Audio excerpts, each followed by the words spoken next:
In this video, I'll discuss 4 ways to replace a knuckle bushing. Most vehicles have one on each side in the rear, some have 2. If you pry against the knuckle with a bar or a big screwdriver and it's loose like this is, they need replacing.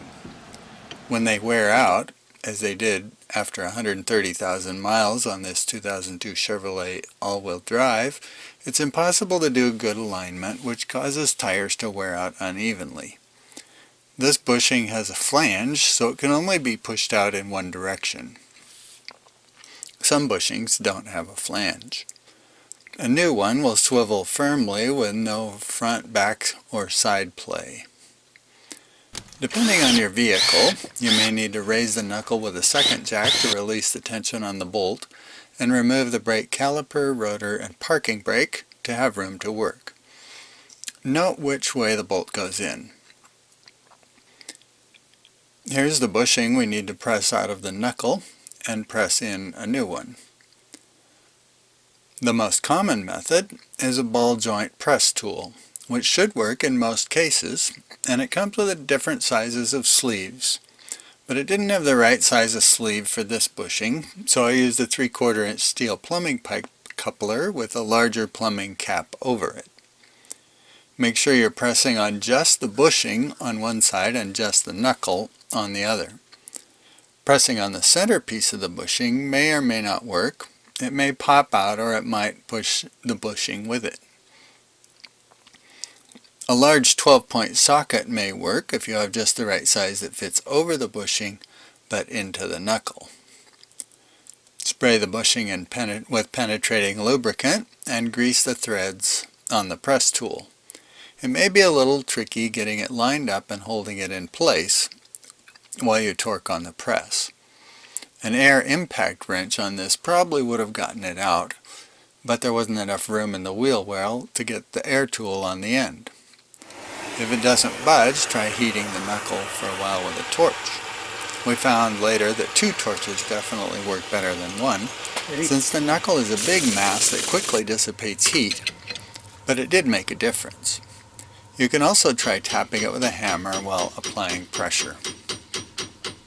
Manually, we couldn't get it to budge, so we went to method number 2, a bolt through the middle.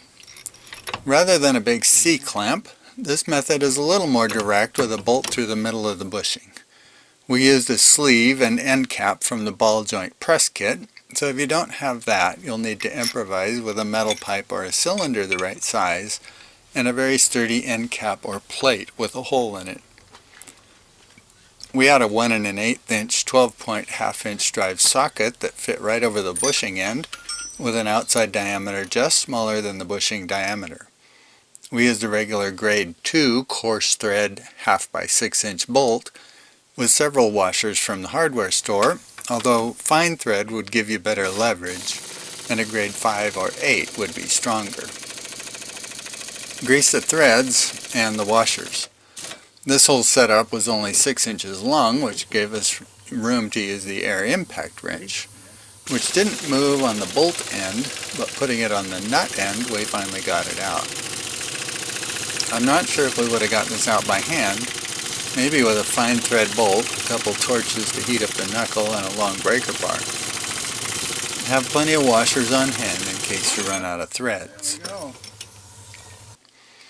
I'll discuss installing the new bushing in a minute, but first, a third possible method is to cut it with a saw. If possible, drive or press out the middle sleeve, remove any rubber parts, then insert a hacksaw or a reciprocating saw and cut through the outer part of the bushing in at least one place, stopping right before you get to the knuckle. And that way you weaken the metal and then you can drive or press it out. On this particular bushing, the middle part would not come out, in which case you'd have to cut through it too, starting in the middle. As a last resort, remove the whole knuckle from the vehicle, take it to a shop and have the old bushing pressed out and a new one pressed in. This may involve removing the axle bolt, ball joint or control arm, shock and sway bar bolts. To install the new bushing, clean and lubricate the knuckle and the bushing, and hammer it in with the tool that comes with it, or a cylinder that fits on the bushing without damaging the rubber parts. Or you could use a ball joint press or a bolt to press it in like we did to get the old one out.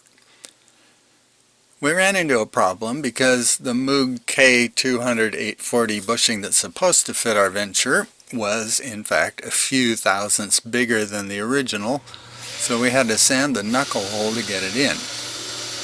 I didn't sand it quite enough and it got stuck part way, so we had to use the bolt press again to press it into place. Since this bushing has a flange, we drilled a hole in our plumbing cap for one side and used the install tool on the other.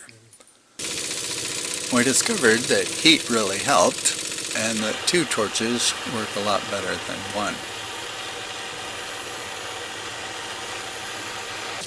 Use the jack to raise the knuckle till the bolt holes line up again. Tighten the nut real good, hook the brakes back up and anything else you disconnected. Ideally, you should replace any other suspension parts that are worn out and get a wheel alignment. Feel free to like and comment on this video if it was helpful.